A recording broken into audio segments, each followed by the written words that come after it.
Hei, kalian itu telah mengerjai orang yang mengalami buta. Semoga Allah membalas perbuatan kalian. Assalamualaikum warahmatullahi wabarakatuh. Berjumpa lagi dengan saya Frida Nurul Sabila dalam channel Hikmah Kehidupan. Kali ini saya akan menceritakan tentang kisah seorang pada saat hamil tua, namun suaminya ini justru menyiksa orang yang buta. Bagaimana kisahnya? Untuk nama dan tempat kami samarkan guna kenyamanan kita bersama. Dan sebelum saya melanjutkan kisah ini, jangan lupa untuk subscribe dan isi komentar di bawah. Oke, tak perlu lama-lama lagi, langsung masuk saja ke ceritanya.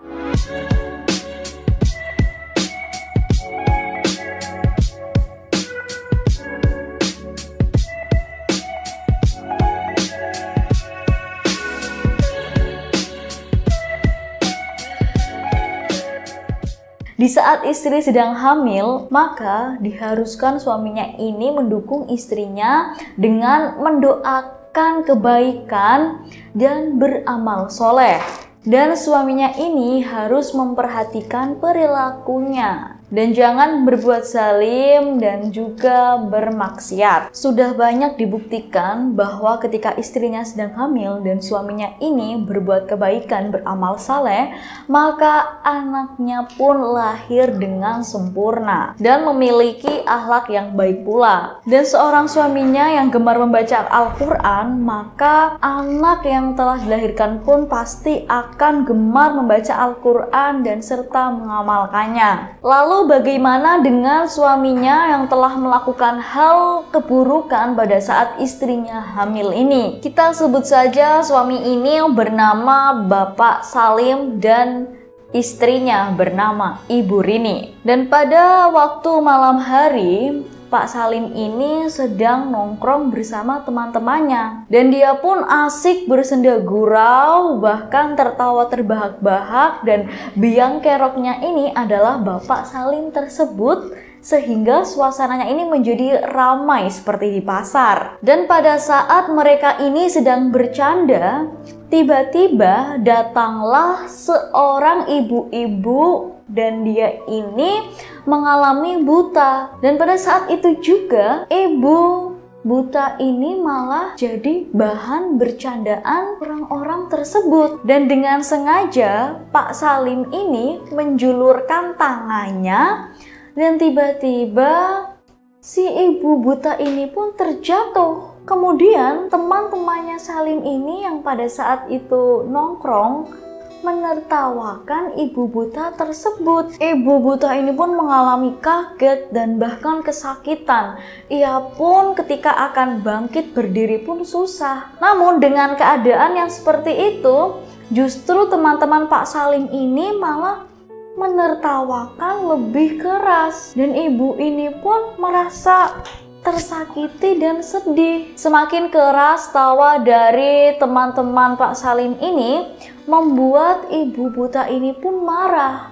Dan dia pun memarahi orang-orang yang berada di situ. Hei, kalian itu telah mengerjai orang yang mengalami buta. Semoga Allah membalas perbuatan kalian. Begitulah yang diucapkan oleh ibu buta tersebut. Namun, meski ibu buta ini mengalami kesakitan dan dia marah-marah, tidak menjadikan Pak Salim ini merasa bersalah dan meminta maaf kepada ibu tersebut. Dan Pak Salim ini menganggap kejadian itu adalah sebuah kebanggaan karena ia bisa membuat teman-temannya ini tertawa terbahak-bahak.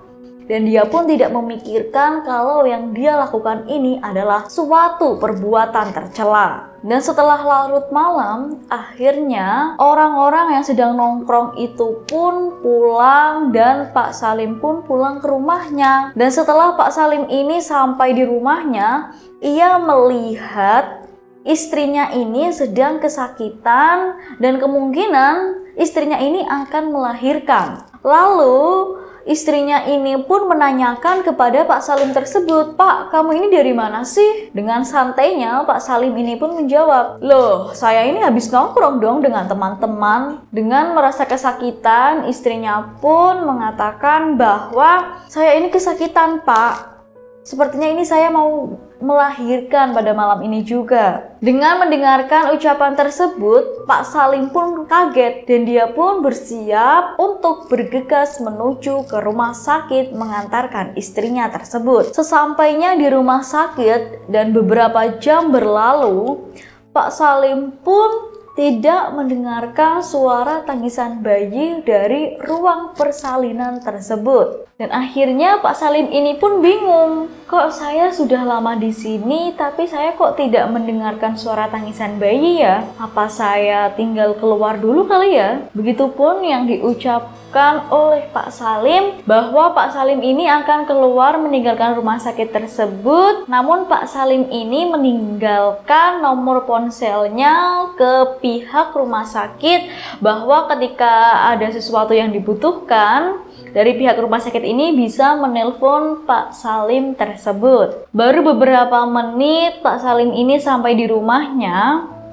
telepon Pak Salim ini pun berbunyi bahwa dari pihak rumah sakit mengabarkan istrinya telah melahirkan. Dengan perasaan gembira, Pak Salim pun langsung bergegas menuju rumah sakit.